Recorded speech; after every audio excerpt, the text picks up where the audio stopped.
Terror Out of Space by Leigh Brackett, originally published in Planet Stories, summer 1944. Narrated by Tom Trussell. Lundy was flying the aerospace convertible by himself.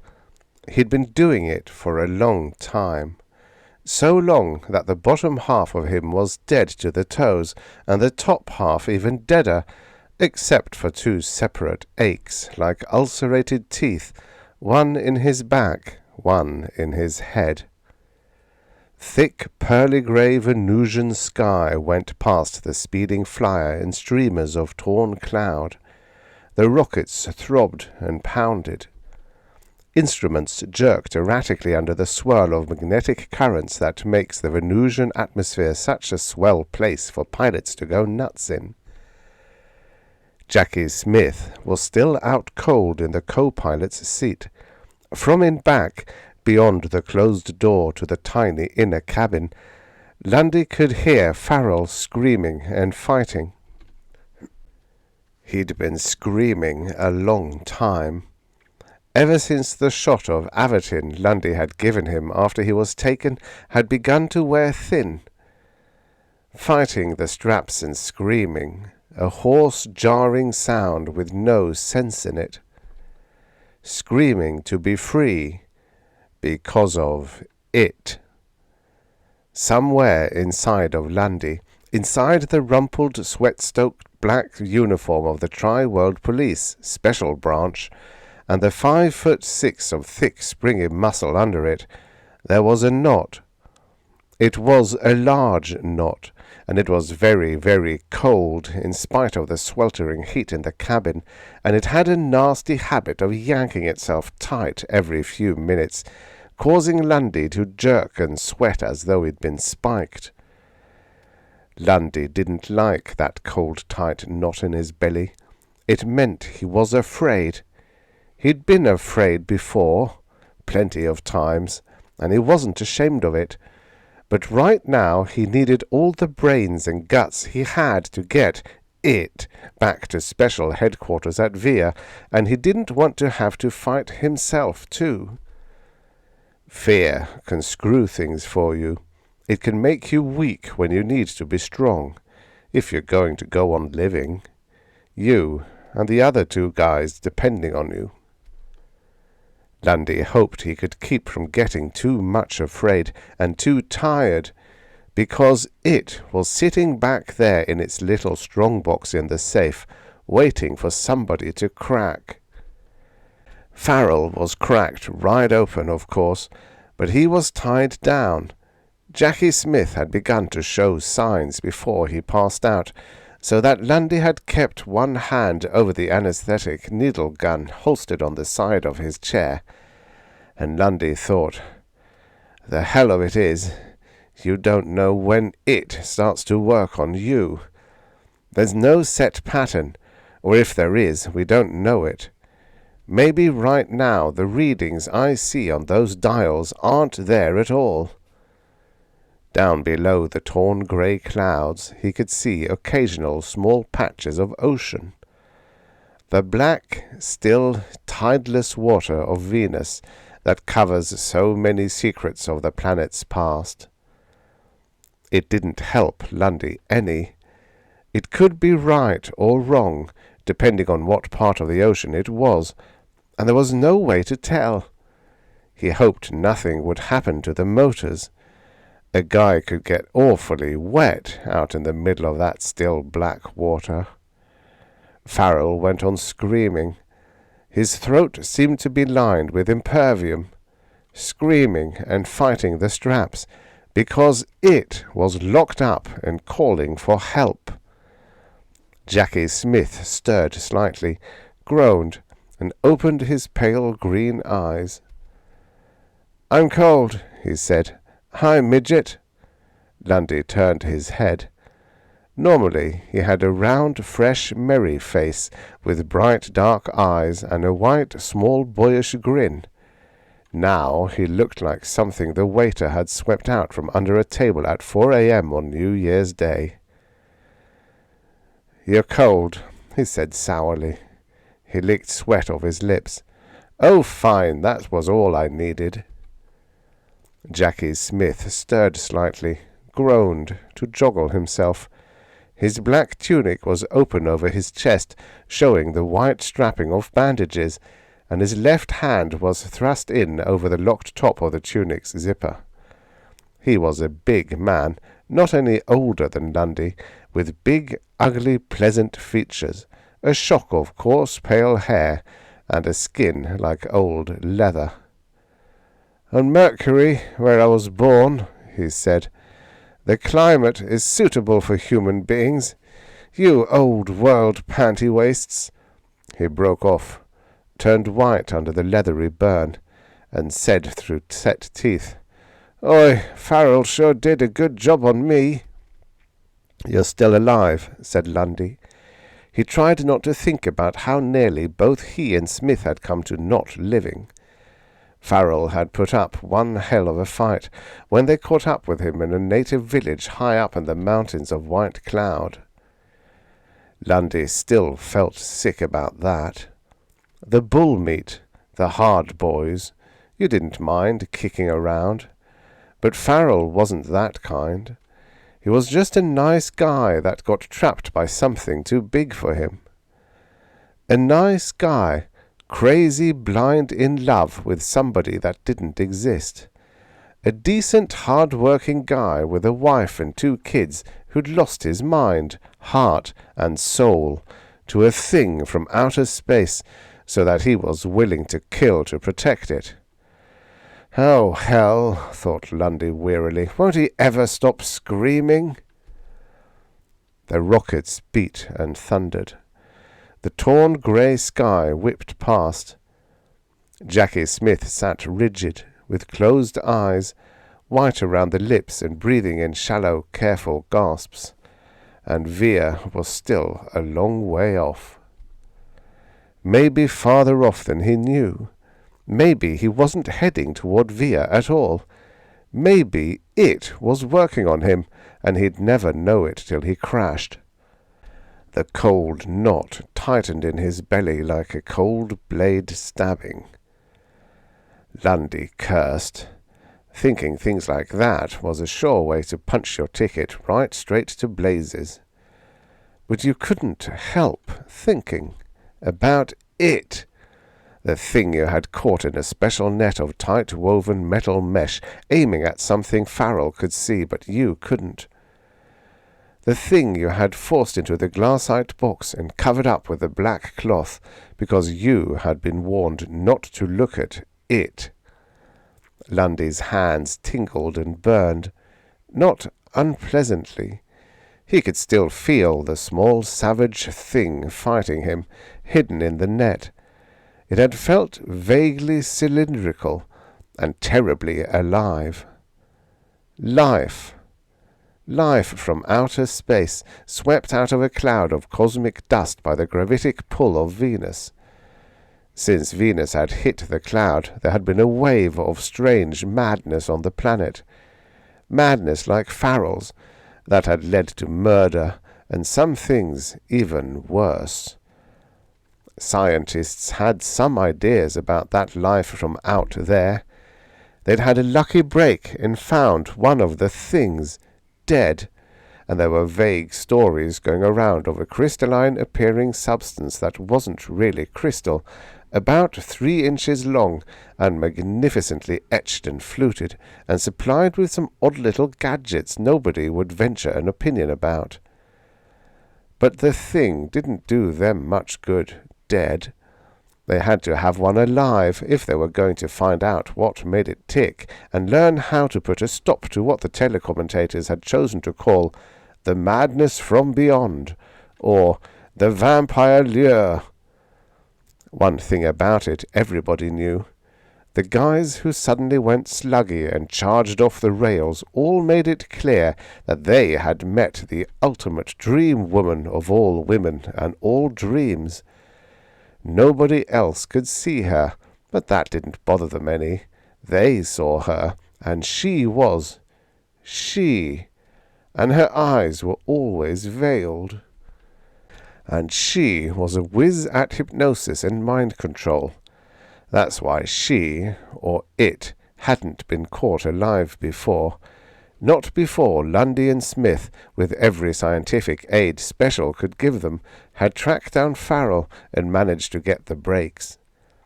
The breaks. Plain fool luck.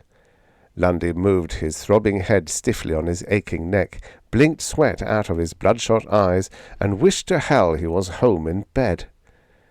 Jackie Smith said suddenly, "Midget, I'm cold. Get me a blanket." Lundy looked at him. His pale green eyes were half open, but not as though they saw anything. He was shivering. "I can't leave the controls, Jackie." "Nuts! I've got one hand. I can hang on to this lousy tin fish that long." Lundy scowled. He knew Smith wasn't kidding about the cold. The temperatures on Mercury made the first-generation colonists sensitive to anything below the range of an electric furnace. With a wound and all, Smith might wind up with pneumonia if he wasn't covered. "Okay." Lundy reached out and closed the switch Mark A. "But I'll let Mike do the flying. He can probably last 5 minutes before he blows his guts out." Iron Mike was just a patty cake when it came to Venusian atmosphere flying. The constant magnetic compensation heated the robot coils to the fusing point in practically no time at all. Lundy thought fleetingly that it was nice to know there were still a couple of things men could do better than machinery. He got up, feeling like something that had stood outside rusting for 400 years or so. Smith didn't turn his head. Lundy growled at him. "Next time, Sonny, you wear your long woolen undies and let me alone." Then he stopped. The knot jerked tight in his stomach. Cold sweat needled him, and his nerves stung in a swift rush of fire. Farrell had quit screaming. There was silence in the ship. Nothing touched it. The rockets were outside it, and didn't matter. Even Jackie Smith's careful breathing had stopped. Lundy went forward slowly toward the door. 2 steps. It opened. Lundy stopped again, quite still. Farrell was standing in the opening, a nice guy with a wife and 2 kids. His face still looked like that, but the eyes in it were not sane, nor even human. Lundy had tied him down to the bunk with 4 heavy straps, breast, belly, thighs, and feet. The marks of them were on Farrell. They were cut into his shirt and pants, into his flesh and sinew, deep enough to show his bare white ribs. There was blood. A lot of blood. Farrell didn't mind.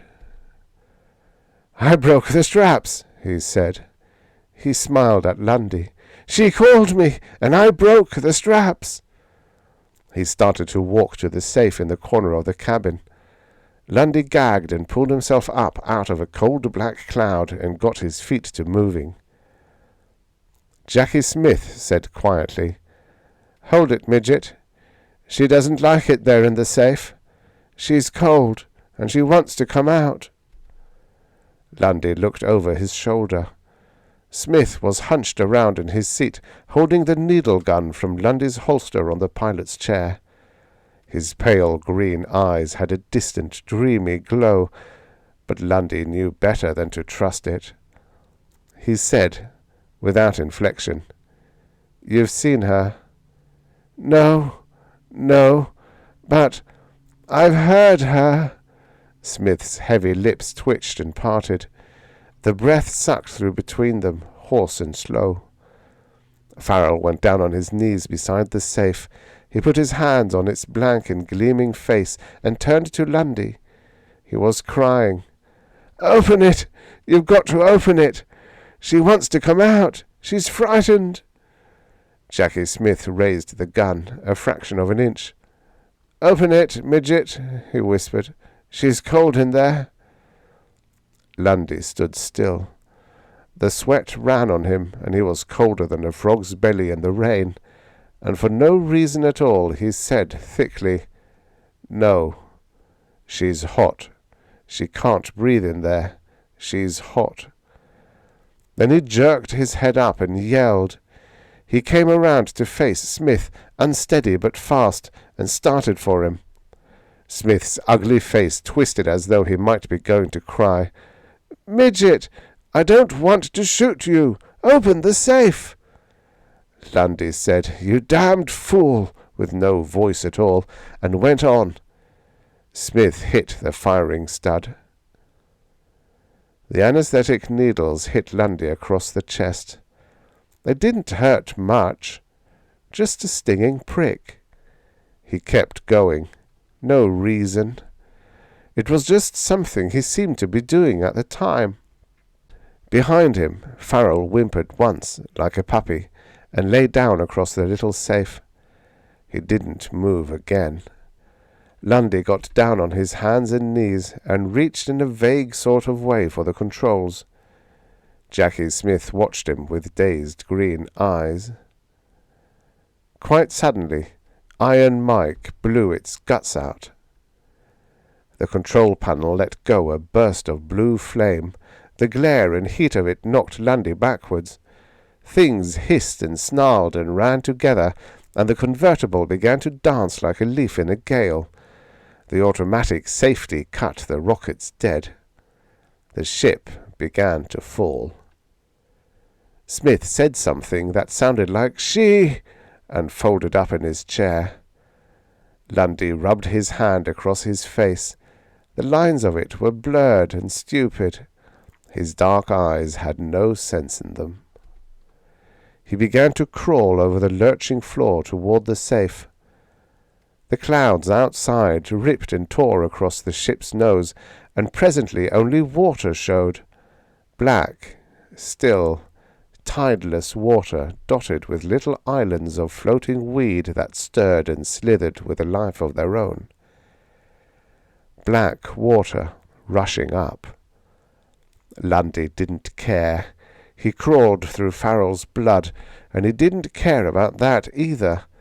He pushed Farrell's body back against the cabin wall and began to scratch at the shiny door, making noises like a hound shut out and not happy about it. The ship hit the water with a terrific smack.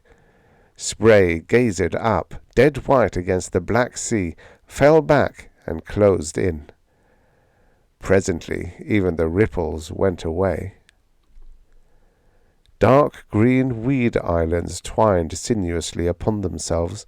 A flock of small sea dragons flapped their jeweled wings down and began to fish, and none of them cared at all about the ship sinking away under them.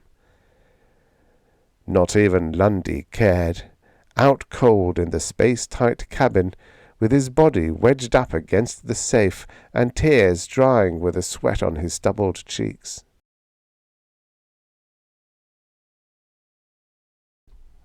II. The first thing Lundy knew about was the stillness. A dead feeling, as though everything in creation had stopped breathing. The second thing was his body. It hurt like hell, and it was hot, and it didn't like the thick, foul air it was getting. Lundy pushed himself into a sitting position and tried to boot his brain into action. It was hard work, because someone had split his head open 4 ways with an axe. It wasn't really dark in the cabin. A wavering silver glow, almost like moonlight, came in through the ports. Lundy could see pretty well. He could see Farrell's body sprawled out on the floor, and a mess of junk that had once been equipment. He could see the safe. He looked at it a long time. There wasn't much to look at. Just an open safe with nothing in it, and a piece of black cloth dropped on the floor. "Oh, Lord," whispered Lundy. "Oh, my Lord!" Everything hit him at once then. There wasn't much in him but his stomach, and that was tied down, but it tried hard to come up. Presently the spasms stopped, and then Lundy heard the knocking. It wasn't very loud. It had a slow, easy rhythm, as though the knocker had a lot of time and didn't care when he got in. It came from the airlock panel. Lundy got up, slowly, cold as a toad's belly and as white. His lips drew back from his teeth and stayed there, frozen. The knocking kept on, a sleepy kind of sound. The guy outside could afford to wait. Some time that locked door was going to open, and he could wait. He wasn't in a hurry. He would never be in a hurry. Lundy looked all around the cabin. He didn't speak. He looked sideways out of the port. There was water out there, the black sea water of Venus, clear and black like deep night. There was level sand spreading away from the ship. The silver light came up out of it, some kind of phosphorescence, as bright as moonlight and faintly tinged with green. Black sea water, silver sand. The guy kept on knocking at the door, slow and easy, patient. 1, 2, 1, 2. Just off-beat with Lundy's heart. Lundy went to the inner cabin, walking steadily. He looked around carefully and then went back. He stopped by the lock panel. "Okay, Jackie," he said. In a minute, boy." Then he turned and went very fast to the port locker and got a quart bottle out of its shock cradle and raised it. It took both hands. After a while he dropped the bottle and stood still, not looking at anything, until he stopped shaking. Then he pulled his vac suit down off its hook and climbed into it. His face was grey and quite blank. He took all the oxygen cylinders he could carry, emergency rations, and all the benzodrine in the medicine kit. He put the limit dose on the stimulant down on top of the brandy before he locked his helmet. He didn't bother with a needle gun. He took the 2 service blasters, his own and Smith's. The gentle knocking didn't stop.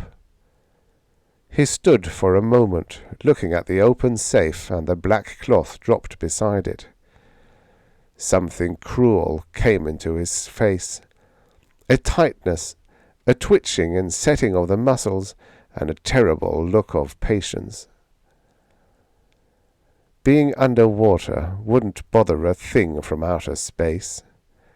He reached up and lifted the net of tight-woven metal mesh down off its hook and fastened it on its belt. Then he walked over and opened the airlock door. Black water swirled in around his weighted boots, and then the door opened wide, and Jackie Smith came in.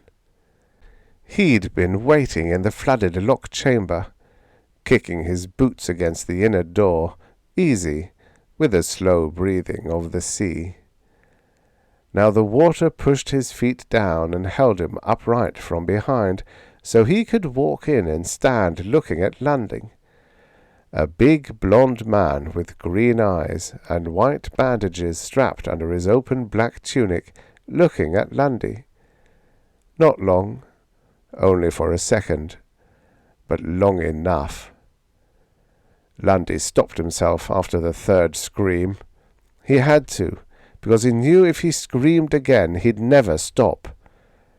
By that time the black water had pushed Jackie Smith away, over to the opposite wall, and covered his face. "Oh, Lord," whispered Lundy. "Oh, Lord, what did he see before he drowned?" No one answered. The black water pushed at Lundy, rising high around him, trying to take him over to Jackie Smith. Lundy's mouth began to twitch. He shut his teeth on his lower lip, holding his throat. He began to run, clumsily, fighting the water, and then stopped that too. He walked, not looking behind him, out into the flooded loch. The door slid shut behind him automatically. He walked out across the firm green-silver sand, swallowing the blood that ran in his mouth and choked him. He didn't hurry. He was going to be walking for a long, long time. From the position of the ship when it fell, he ought to be able to make it to the coast, unless it had been working on him so the figures on the dials hadn't been there at all. He checked his direction, adjusted the pressure control in his vac suit, and plodded on in the eerie undersea moonlight. It wasn't hard going. If he didn't hit a deep somewhere, or meet something too big to handle, or furnish a meal for some species of hungry Venus weed, he ought to live to face up to the old man at HQ and tell him 2 men were dead, the ship lost, and the job messed to hell and gone. It was beautiful down there, like the dream worlds you see when you're doped or delirious. The phosphorescence rose up into the black water and danced there in wavering walls of cold fire. Fish, queer, gaudy little things with jewelled eyes, flicked past Lundy in darts of sudden colour, and there were great stands of weed, like young forests, spangling the dark water and the phosphorescent glow with huge burning spots of blue and purple and green and silver. Flowers. Lundy got too close to some of them once. They reached up and opened round mouths full of spines and sucked at him hungrily. The fish gave them a wide berth. After that, so did Lundy. He hadn't been walking more than half an hour when he hit the road. It was a perfectly good road, running straight across the sand. Here and there it was cracked, with some of the huge square blocks pushed up or tipped aside, but it was still a good road, going somewhere. Lundy stood looking at it with cold prickles running up and down his spine. He'd heard about things like this. Nobody knew an awful lot about Venus yet. It was a young, tough, be-damned-to-you planet, and it was apt to give the snoopy scientific guys a good swift boot in their store teeth. But even a young planet has a long past, and stories get around. Legends, songs, folk tales. It was pretty well accepted that a lot of Venus that was under water now hadn't been once, and vice versa. The old girl had her little whimsies while doing the preliminary mock-up of her permanent face. So once upon a time this road had crossed a plain under a hot pearl-grey sky, going somewhere, taking caravans from the sea-coast probably. Bales of spices and spider silk and casks of achi from the Nahali canebrakes, and silver-haired slave girls from the high lands of the cloud people, going along under sultry green liher trees to be sold. Now it crossed a plain of glowing sand under still black water. The only trees that shadowed it were tall weeds with brilliant, hungry flowers, and the only creatures that followed it were little fish with jewelled eyes. But it was still there, still ready, still going somewhere. It was headed the same way Lundy was. It must have made a bend somewhere and turned to meet him. Lundy licked cold sweat off his lips and stepped out on it. He stepped slow and careful, like a man coming alone down the aisle of an empty church. He walked on the road for a long time. The weeds crowded in thicker along its edges. It seemed to run right through a dense forest of them that spread away as far as Lundy could see on either side. He was glad of the road. It was wide, and if he stayed in the middle of it, the flowers couldn't reach him. It got darker, because of the weeds covering the sand. Whatever made the phosphorescence didn't like being crowded that way, and pretty soon it was so dark that Lundy had to switch on the light in the top of his helmet. In the edges of the beam he could see the weed fronds moving lazily with the slow breathing of the sea. The flowers were brighter here. They hung like lamps in the black water, burning with a light that seemed to come out of themselves. Sullen reds and angry yellows and coldly vicious blues. Lundy didn't like them. The weeds grew in thicker and closer. They bulged out from their roots, in over the stone edges. The flowers opened their bright, hungry mouths and yearned at Lundy, reaching, not quite touching, not yet. He was tired. The brandy and the benzodrine began to die in him. He changed his oxygen cylinder. That helped, but not much. He took more dope, but he was afraid to go heavy on it lest he drive his heart too hard. His legs turned numb. He hadn't slept for a long time. Tracking Farrell hadn't been any breeze, and taking him, and it, had been plain and fancy hell. Lundy was only human. He was tired, bushed, cooked, beat to the socks. He sat down and rested a while, turning off his light to save the battery. The flowers watched him, glowing in the dark. He closed his eyes, but he could still feel them, watching and waiting. After a minute or two he got up and went on. The weeds grew thicker and taller and heavier with flowers. More benzodrine, and damn the heart. The helmet light cut a cold white tunnel through the blackness. He followed it, walking faster. Weed fronds met and interlaced high above him, closing him in. Flowers bent inward, downward. Their petals almost brushed him. Fleshy petals, hungry and alive.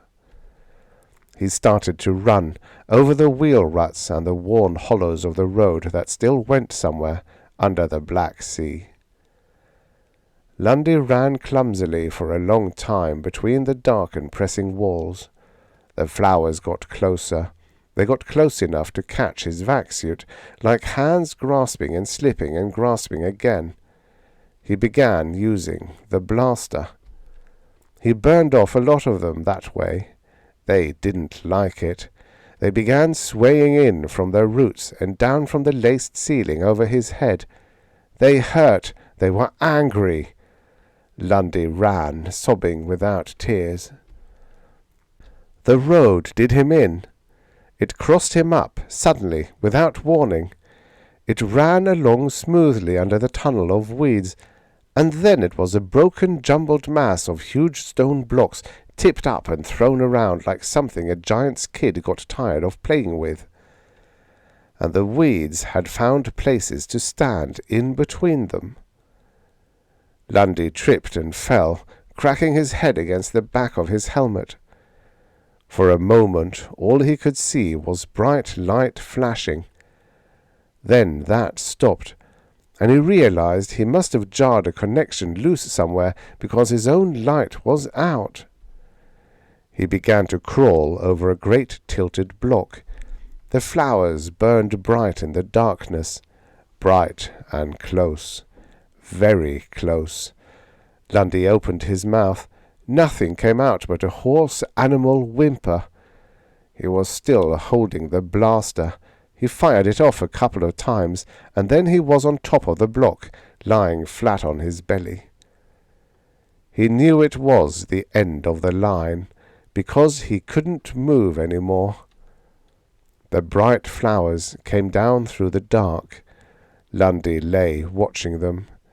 His face was quite blank. His dark eyes held a stubborn hatred, but nothing else. He watched the flowers fasten on his vac suit and start working. Then, from up ahead, through the dark, close tunnel of the weeds, he saw the light.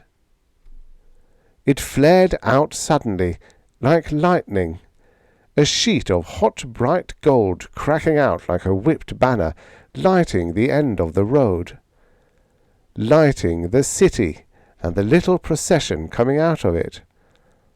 Lundy didn't believe any of it. He was half dead already, with his mind floating free of his body and beginning to be wrapped up in dark clouds. He watched what he saw incuriously. The golden light died down, and then flared out twice more, rhythmically. The road ran smooth again beyond the end of the tunnel, straight across a narrow plain. Beyond that, the city rose. Lundy couldn't see much of it because of the weeds, but it seemed to be a big city. There was a wall around it, of green marble veined with dusky rose, the edges worn round by centuries of water. There were broad gates of pure untarnished gold, standing open on golden pintles. Beyond them was a vast square paved in cloud-grey quartz, and the buildings rose around it like the castles Lundy remembered from Earth and his childhood, when there were clouds of a certain kind at sunset. That's what the whole place looked like, under the flaring golden light. Cloud cuckoo land at sunset, remote, dreaming in beauty, with the black water drawn across it like a veil, something never destroyed because it never existed. The creatures who came from between the golden gates and down the road were like tiny wisps of those clouds, torn free by some cold wandering breeze and driven away from the light. They came drifting toward Lundy. They didn't seem to be moving fast, but they must have been, because quite suddenly they were among the weeds. There were a lot of them, maybe 40 or 50. They seemed to be between 3 and 4 feet tall, and they were all the same sad, blue-grey, twilight colour. Lundy couldn't see what they were. They were vaguely man-shaped, and vaguely finny, and something that was more than vaguely something else, only he couldn't place it. He was suddenly beyond caring. The dull black curtain around his mind got a hole in it, and fear came shrieking through it. He could feel the working and pulling of his vac suit where the flowers were chewing on it as though it were his own skin. He could feel sweat running cold on his body. In a minute that would be sea-water running, and then... Lundy began to fight. His lips peeled back off his teeth, but he didn't make any noise except his heavy breathing. He fought the flowers, partly with a blaster, partly with brute strength. No science, no thought, just the last blind struggle of an animal that didn't want to die. The flowers held him. They smothered him, crushed him down, wrapped him in lovely burning petals of destruction. He seared a lot of them, but there were always more. Lundy didn't fight long.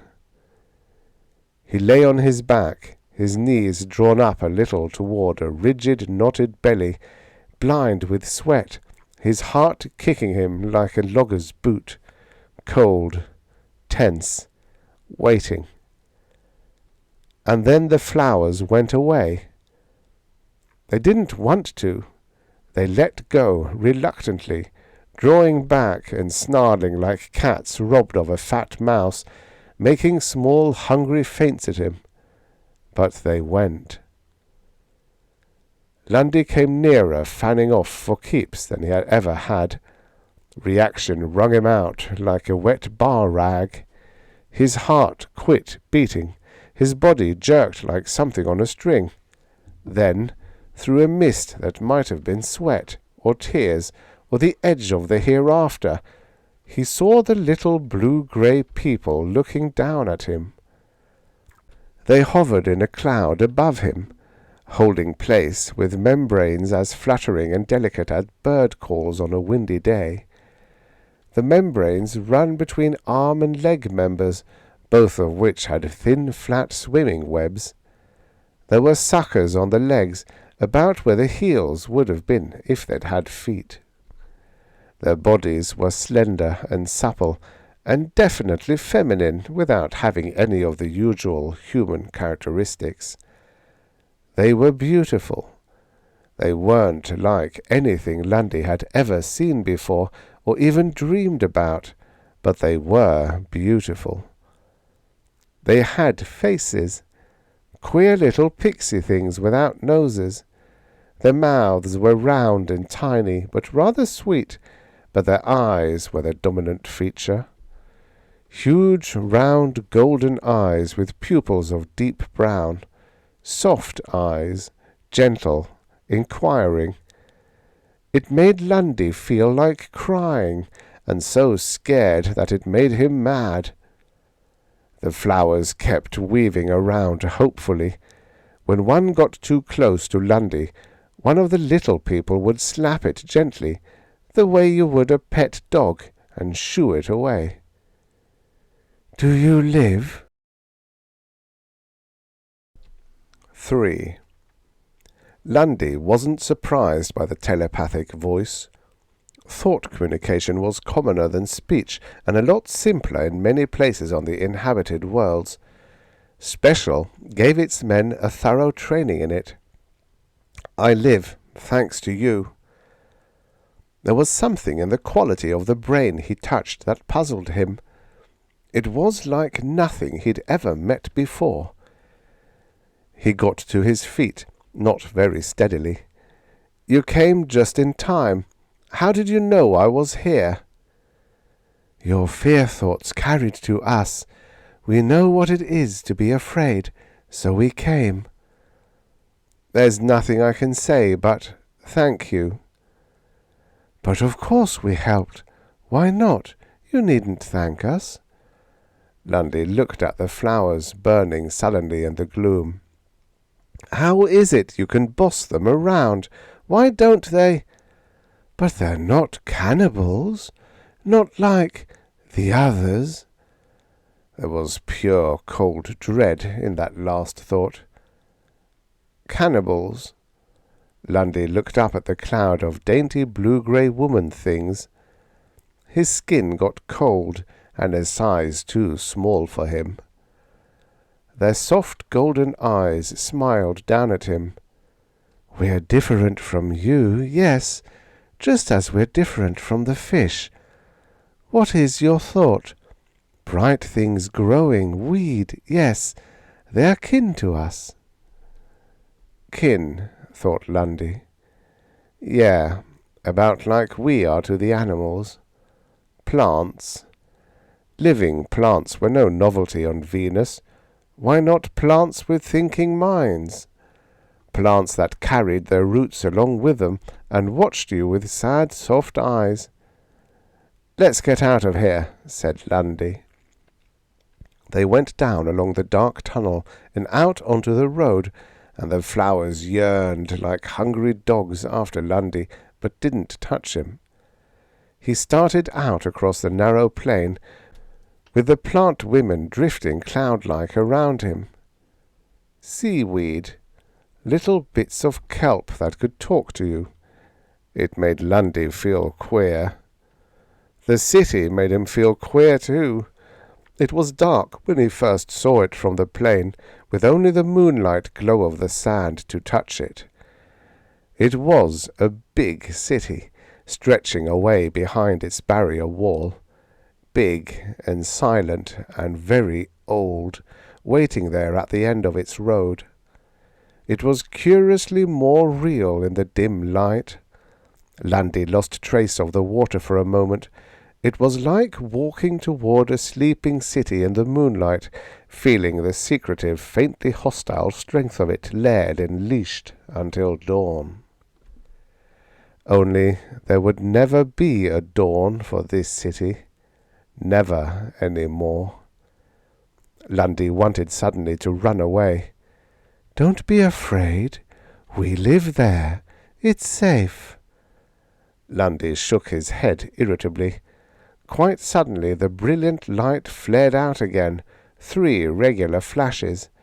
It seemed to come from somewhere to the right, out of a range of undersea mountains. Lundy felt a faint trembling of the sand. A volcanic fissure, probably, opened when the land sank. The golden light changed the city again. Cloud Cuckoo Land at sunset, a place where you could set your boots down on a dream. When he went in through the gates, he was awed, but not afraid. And then, while he stood in the square looking up at the great dim buildings, the thought came drifting down to him out of the cloud of little woman things. It was safe. It was happy. Before she came. After a long moment, Lundy said, "She?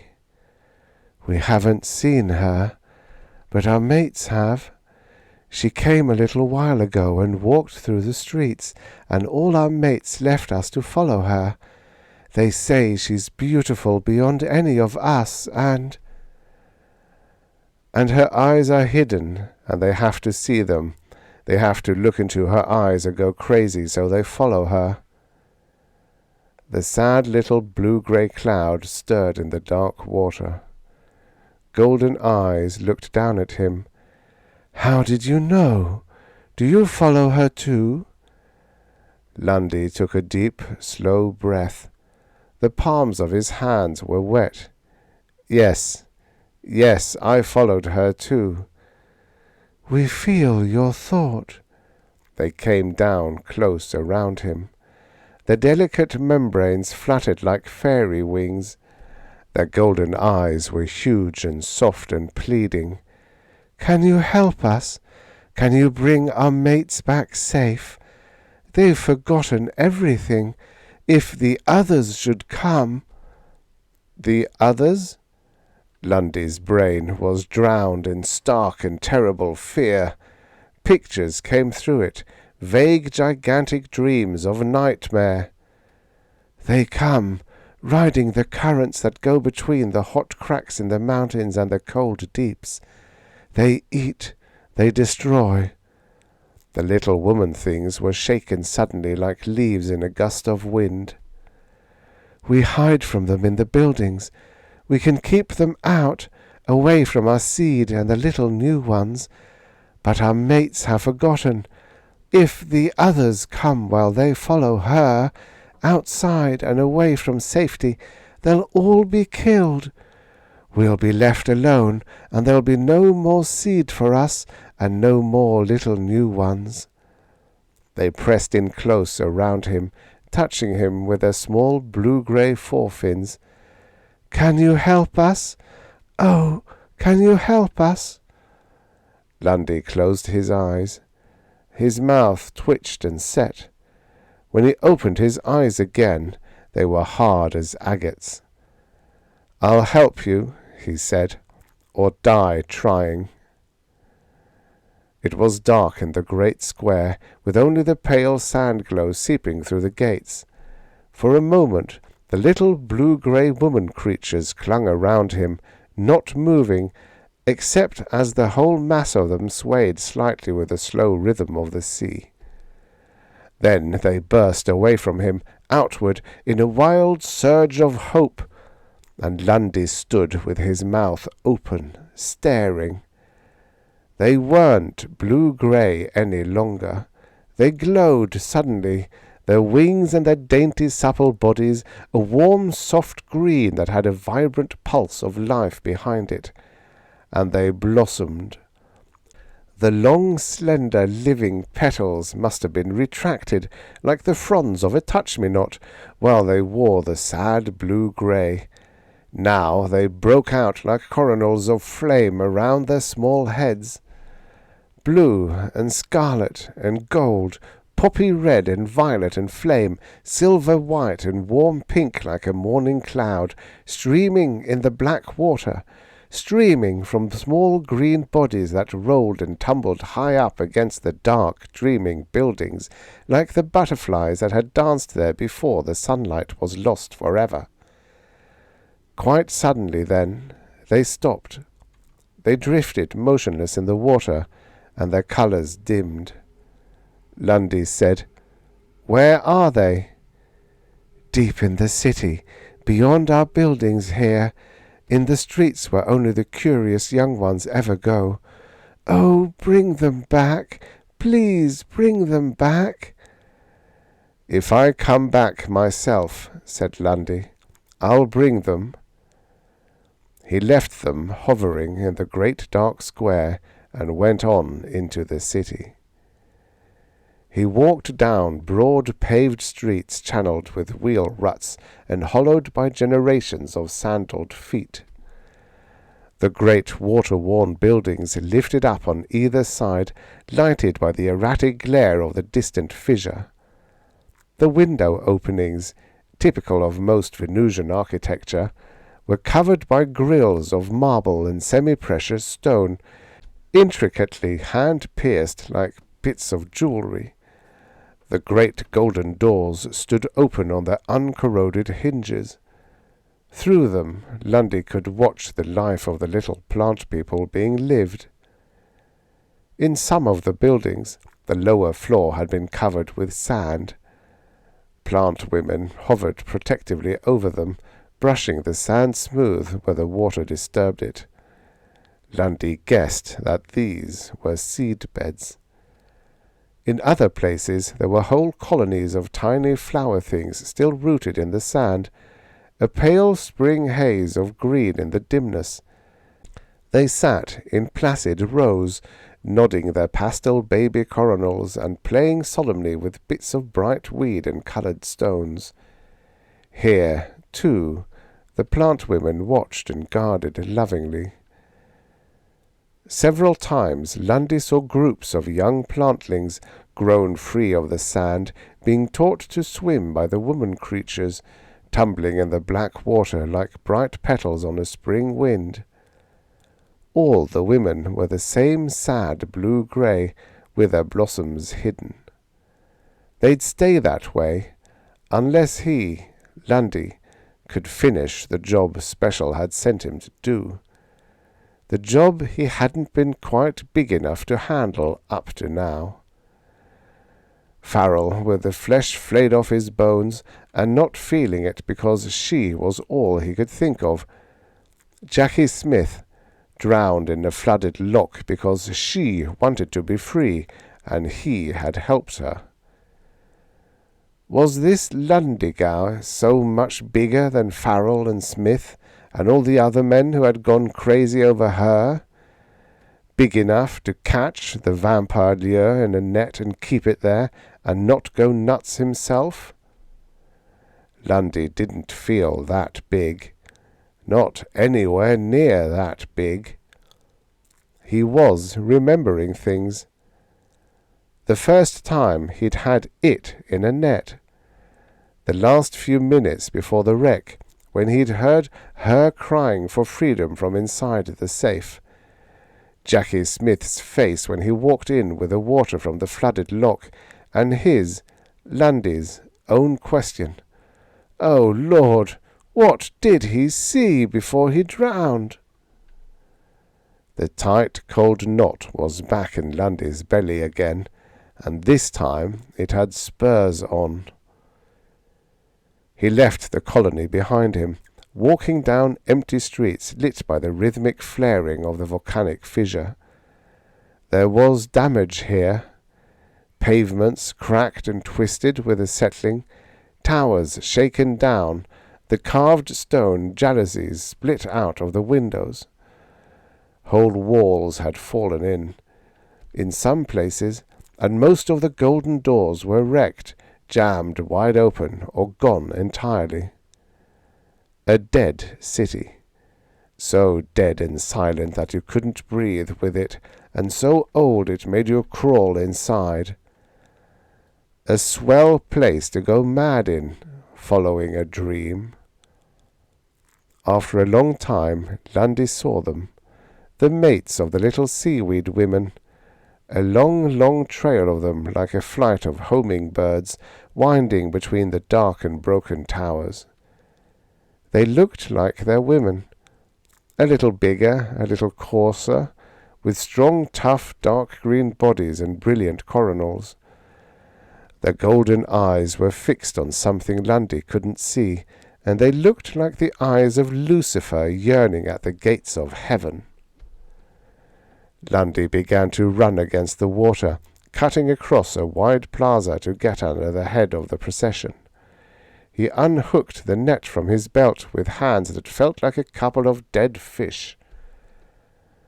Then he staggered suddenly, lost his footing, and went sprawling. It was as though somebody had pushed him with a strong hand. When he tried to get up, it pushed him again, hard. The golden glare from the fissure was steadier now, and very bright. The trail of little man-things bent suddenly in a long whipping bow, and Lundy knew what was the matter. There was a current rising in the city, rising like the hot white winds that used to howl in from the sea, carrying the rains.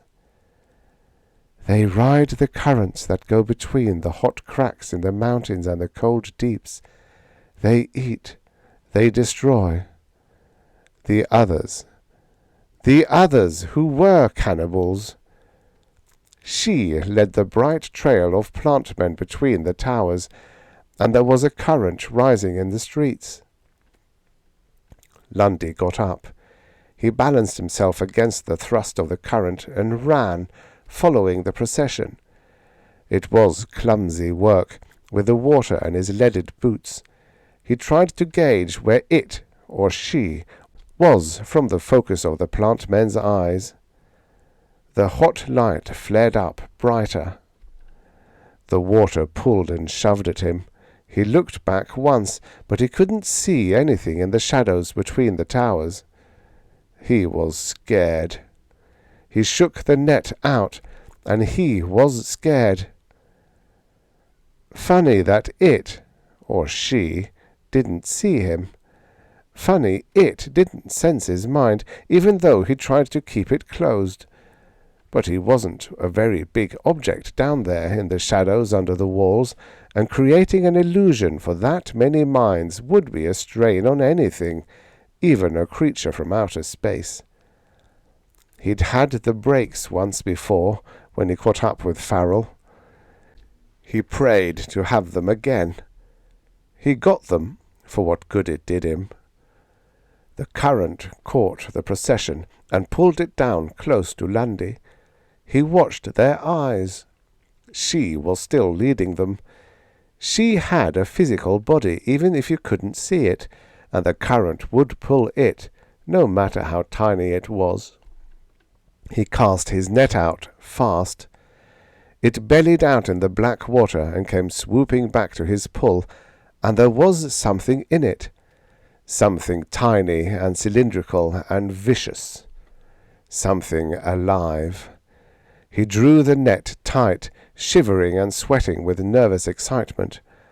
And the plant men attacked. They swooped on him in a brilliant cloud. Their golden eyes burned. There was no sense in them. Their minds shrieked and clamoured at him, a formless howl of rage and fear for her. They beat at him with their little green fins. Their coronals blazed, hot angry slashes of coloured flame against the dark water. They wrenched at the net, tore at it, beating their membranes like wings against the rising current. Lundy was a solid, muscular little guy. He snarled and fought for the net like a wolf over a yearling lamb. He lost it anyway. He fell on his face under a small mountain of churning man-things and lay gasping for the breath they knocked out of him, thankful for the vac suit that saved him from being crushed flat. He watched them take the net. They clustered around it in a globe like a swarm of bees rolling around in the moving water. Their golden eyes had a terrible, stricken look. They couldn't open the net. Lundy had drawn it tight and fastened it, and they didn't have fingers. They stroked and pawed it with their fins, but they couldn't let her out. Lundy got up on his hands and knees. The current quickened. It roared down between the broken towers like a black wind and took the swarm of man-things with it, still clutching the net. And then the others came. 4. Lundy saw them a long way off. For a moment he didn't believe it. He thought they must be shadows cast by the fitful glare of the fissure. He braced himself against a building and stood watching, and then seeing as the rushing current brought them closer. He didn't move, except to lift his jaw a little, trying to breathe. He simply stood, cold as a dead man's feet, and just as numb.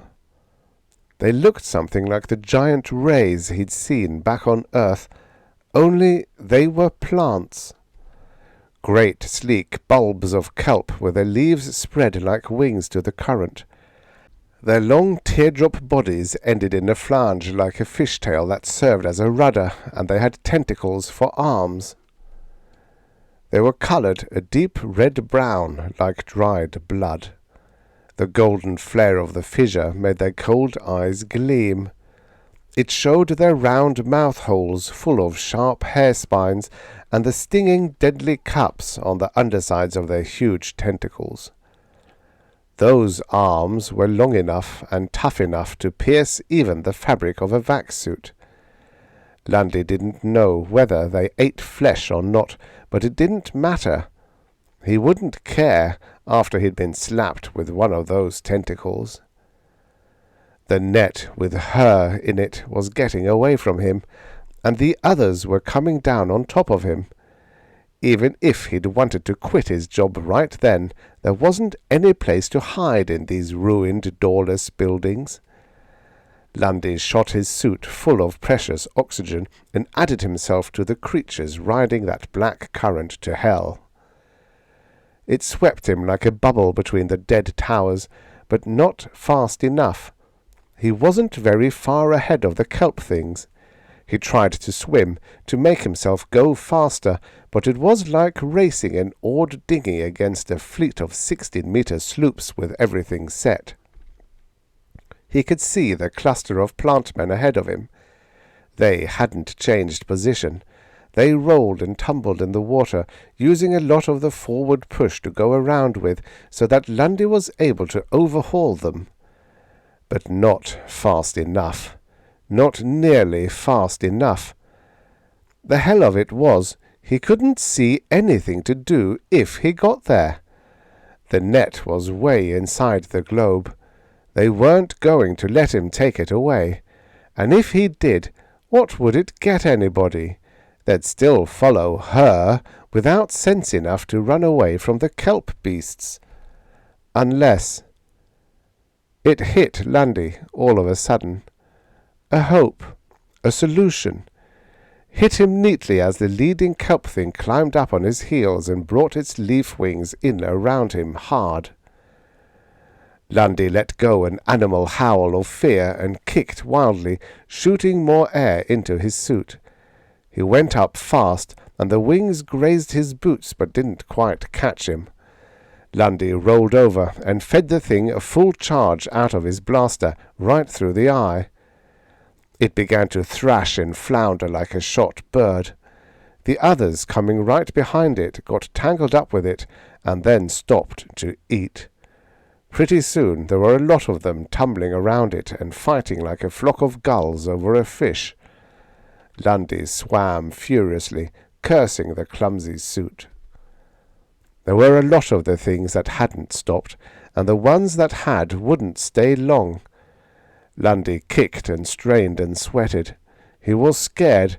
He had the wind up so hard it was blowing his guts out, and it was like swimming in a nightmare, where you're tied. The current seemed to move faster up where he was now. He gathered his thoughts into a tight beam and threw them into the heart of the cluster of plant men at the creature in the net. "I can free you. I'm the only one that can." A voice answered him inside his mind. The voice he had heard once before, back in the cabin of the wrecked flyer. A voice as sweet and small as panpipes calling on the hills of Fay. "I know. My thought crossed yours." The elfin voice broke suddenly, almost on the gasp of pain. Very faintly, Lundy heard, "Heavy, heavy, I am slow." A longing for something beyond his experience stabbed Lundy like the cry of a frightened child. And then the globe of man-things burst apart as though a giant wind had struck them. Lundy watched them wake up, out of their dream. She had vanished, and now they didn't know why they were here or what they were doing. They had a heart-shaking memory of some beauty they couldn't touch, and that was all. They were lost and frightened. Then they saw the others. It was as though someone had hit them with a stunning blow with his fist. They hung motionless, swept along by the current, staring back with dazed golden eyes. Their brilliant petals curled inward and vanished, and the green of their bodies dulled almost to black. The kelp beasts spread their wings wide and rushed toward them like great dark birds, and up ahead, under the sullen golden glare, Lundy saw the distant buildings of the colony. Some of the doors were still open, with lots of tiny figures waiting beside them. Lundy was still a little ahead of the kelp things. He grabbed up the floating net and hooked it to his belt, then steered himself clumsily toward a broken tower jutting up to his right. He hurled a wild telepathic shout at the plant men, trying to make them turn and run, telling them that he'd hold off the others. They were too scared to hear him. He cursed them, almost crying. On the third try he got through, and they came to life in a hurry, rushing away with all the speed they had. By that time Lundy was braced on his pinnacle of stone, and the kelp beasts were right on top of him. He got busy with both blasters. He burned down a lot of the things. Pretty soon the water all around him was full of thrashing bodies where the living had stopped to fight over the dead. But he couldn't get them all, and a few got by him. Almost without turning his head, he could see huge red bird shapes overhauling stragglers, wrapping them in broad wings, and then lying quiet in the rush of the current, feeding. They kept the doors open, those little woman things. They waited until the last of their mates came home, and then slammed the golden panels on the blunt noses of the kelp things. Not many of the little men were lost. Only a few small wives would hide their petals and wear their sad blue-grey. Lundy felt good about that. It was nice he felt good about something, because old Mr. Grimm was climbing right up on Lundy's shoulders, showing his teeth. The kelp beasts had finally found out who was hurting them. Also, now, Lundy was the only food in sight. They were ganging up for a rush, wheeling and side-slipping in the spate of black water. Lundy got two more, and then one blaster charge fizzled out, and right after it the other one became dull. Lundy stood alone on his broken tower and watched death sweep in around him. And the sweet elfin voice spoke out of the net, "Let me free! Let me free!" Lundy set his jaw tight and did the only thing he could think of. he deflated his vac suit and jumped, plunging down into the black depths of the ruined building. The kelp things folded their leaves back like the wings of a diving bird and came down after him, using their tails for power. Fitful flares of light came through the broken walls and window openings. Lundy went down a long way. He didn't have to bother about stairs. The quakes had knocked most of the floors out. The kelp things followed him. Their long, sinuous bodies were maneuverable as a shark's, and they were fast. And all the time the little voice cried in his mind, asking for freedom. Lundy hit bottom. The walls were fairly solid down here, and it was dark, and the place was choked with rubble. Things got a little confused. Lundy's helmet light was shot, and he wouldn't have used it anyway because it would have guided the hunters. He felt them, swirling and darting around him. He ran to no place in particular. The broken stones tripped him. 3 times great sinewy bodies brushed him, knocking him spinning, but they couldn't quite find him in the darkness, chiefly because they got in each other's way. Lundy fell through suddenly into a great hall, lying beside whatever room he had been in, and a little below it. It was hardly damaged. Golden doors stood open to the water, and there was plenty of light. Plenty of light for Lundy to see some more of the kelp beasts poking hopeful faces in, and plenty of light for them to see Lundy.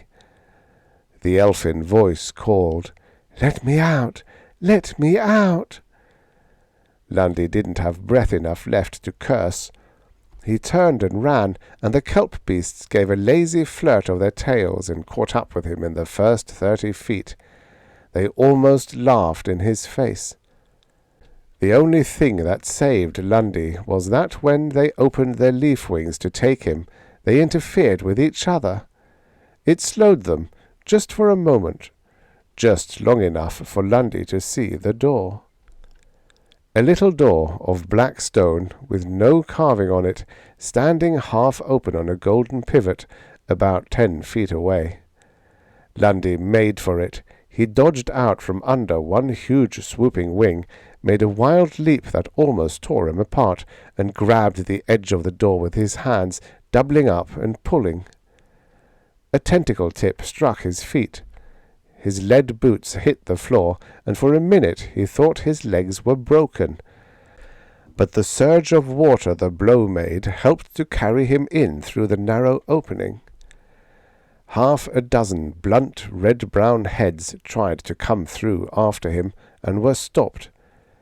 Lundy was down on his hands and knees. He was trying to breathe, but somebody had put a heavy building on his chest. Also, it was getting hard to see anything. He crawled over and put his shoulder against the door and pushed. It wouldn't budge.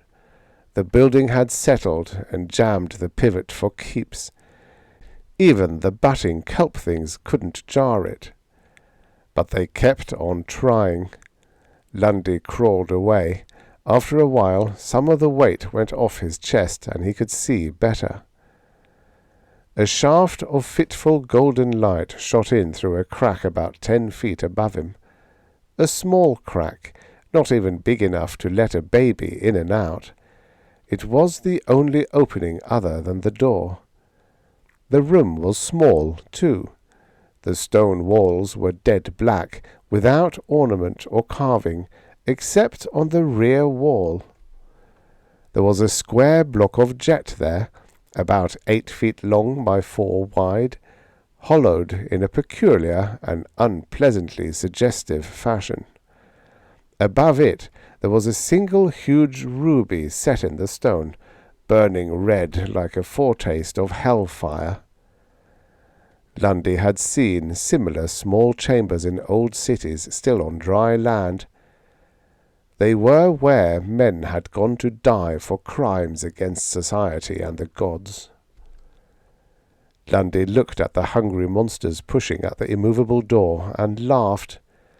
There was no particular humour in it. He fired his last shot and sat down. The brutes might go away sometime, maybe, but unless they went within a very few minutes, it wasn't going to matter. Lundy's oxygen was getting low, and it was still a long way to the coast.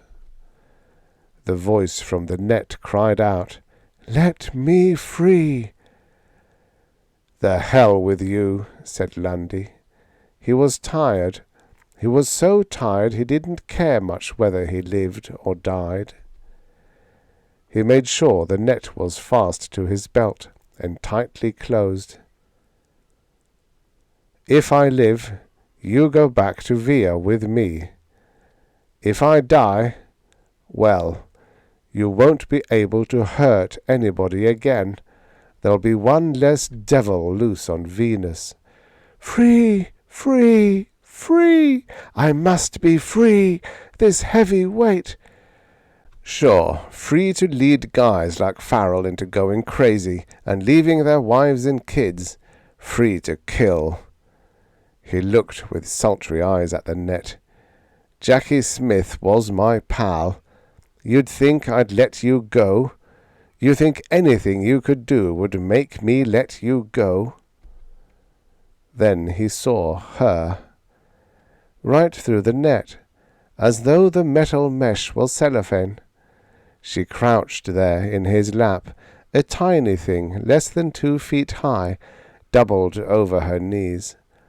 The curve of her back was something an angel had carved out of a wisp of warm pearl-pink cloud. 5. Lundy broke into a trembling sweat. He shut his eyes. It didn't matter. He saw her. He couldn't help seeing her. He tried to fight his mind, but he was tired. Her hair hid most of her. It had black night in it, and moonbeams, and glints of fire like a hummingbird's breast. Hair you dream about. Hair you could smother yourself in and die happy. She raised her head slowly, letting the veil of warm darkness fall away from her. Her eyes were shadowed, hidden under thick lashes. She raised her hands to Lundy, like a child praying. But she wasn't a child. She was a woman, naked as a pearl, and so lovely that Lundy sobbed with it in shivering ecstasy. "No," he said hoarsely. "No, no!" She held her arms up to be free, and didn't move. Lundy tore the net loose from his belt and flung it on the altar block. He got up and went lurching to the door, but the kelp things were still there, still hungry. He sat down again in a corner as far away from both places as he could get, and took some Benzedrine. It was the wrong thing to do. He'd about reached his limit. It made him light-headed. He couldn't fight her, couldn't shut her out. She knelt on the altar with her hands stretched out to him, and a shaft of golden light falling on her like something in a church. "Open your eyes," he said. "Open your eyes and look at me." "Let me free! Let me free!" Freedom Lundy didn't know anything about. The freedom of outer space, with the whole Milky Way to play in and nothing to hold you back, and with the longing, fear, a blind-stricken terror. "No," Lundy said. Things got dark for Lundy. Presently he found himself at the altar block, fumbling at the net.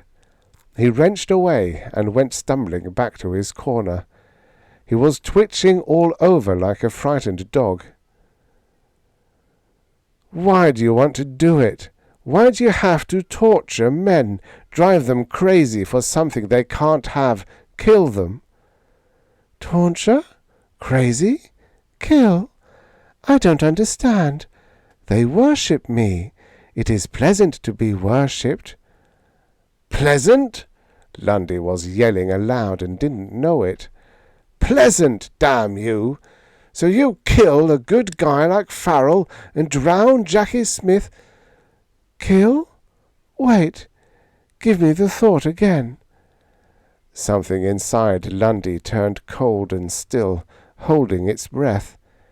He sent the thought again.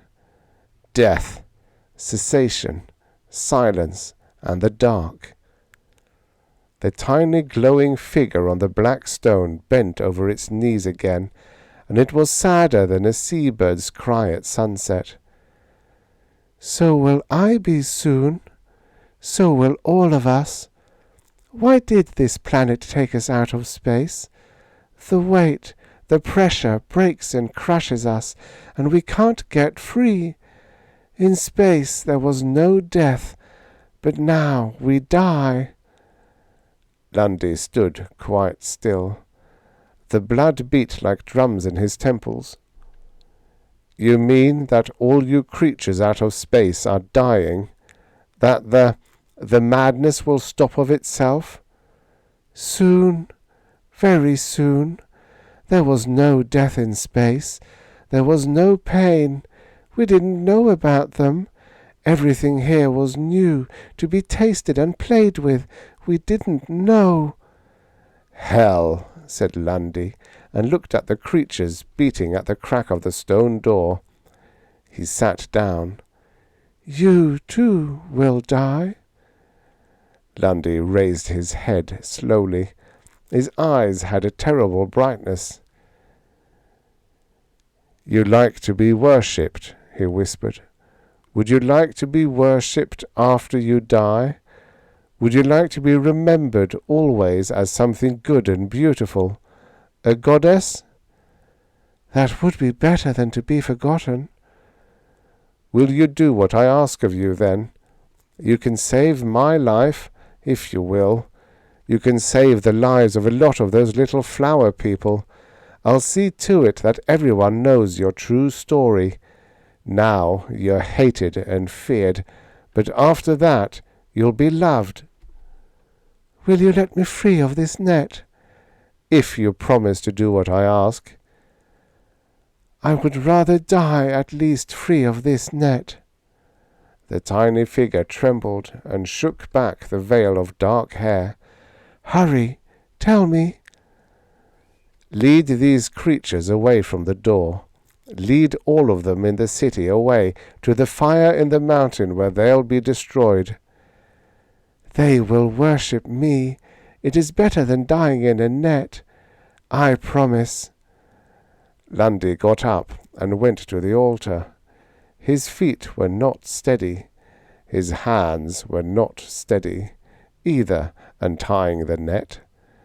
Sweat ran in his eyes. She didn't have to keep her promise.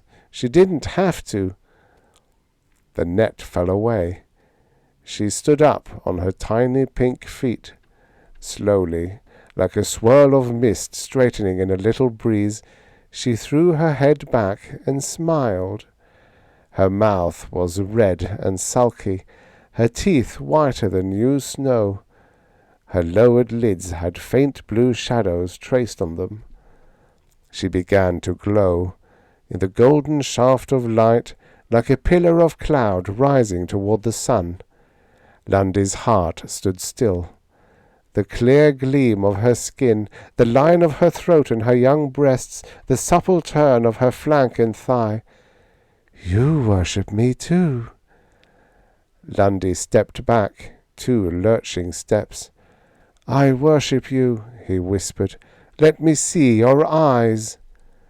She smiled and turned her head away. She stepped off the altar block, floating past him through the black water. A dream thing, without weight or substance, and more desirable than all the women Lundy had seen in his life or his dreams. He followed her, staggering. He tried to catch her. "Open your eyes! Please, open your eyes!" She floated on through the crack of the stone door. The kelp things didn't see her. all they saw was Lundy coming toward them. "Open your eyes!" She turned then, just before Lundy had stepped out to death in the hall beyond. He stopped and watched her raise her shadowed lids. He screamed just once and fell forward onto the black floor. He never knew how long he lay there. It couldn't have been long in time, because he still had barely enough oxygen to make it to the coast when he came to. The kelp beasts were gone. But the time to Lundy was an eternity he came out of with whitened hair and bitter lines around his mouth, and a sadness that never left his eyes. He'd only had his dream a little while, a few brief moments already shadowed by death. His mind was drugged and tired, and didn't feel things as deeply and clearly as it might. That was all that saved him. But he knew what Jackie Smith saw before he drowned. He knew why men had died or gone mad forever when they looked into the eyes of their dream, and by looking, destroyed it.